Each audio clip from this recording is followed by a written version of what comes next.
Pengembangan kapasitas dan pembinaan masyarakat anti narkoba di lingkungan masyarakat diselenggarakan pada hari Sabtu tanggal 2 September 2023 di Kecamatan Babul Makmur Kabupaten Aceh Tenggara, yang dihadiri oleh 126 orang peserta dari kepala desa dan beberapa perangkat desa. Kepala BKN Kabupaten Aceh Tenggara, Bapak Ridwan Sekedang selaku narasumber, membuka acara kegiatan ini dan sekaligus membawa materi strategi pemberdayaan masyarakat dalam upaya bagaimana strategi bagi pemangku kebijakan di lingkungan masyarakat untuk bersama-sama membuat komitmen yang kuat dalam menekan tingkat penyalahgunaan narkoba. Bapak Ridwan Sekedang selaku narasumber kegiatan dengan materi potensi kemandirian pengambil kebijakan oleh tokoh masyarakat di lingkungan masyarakat desa,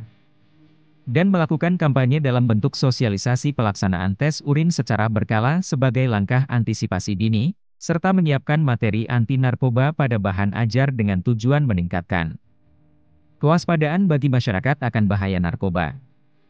Selanjutnya bagaimana tanggapan dan kajian serta keterangan Kepala BKN Kabupaten Aceh Tenggara yaitu Bapak Ridwan Sekedang bisa Anda saksikan di video berikutnya.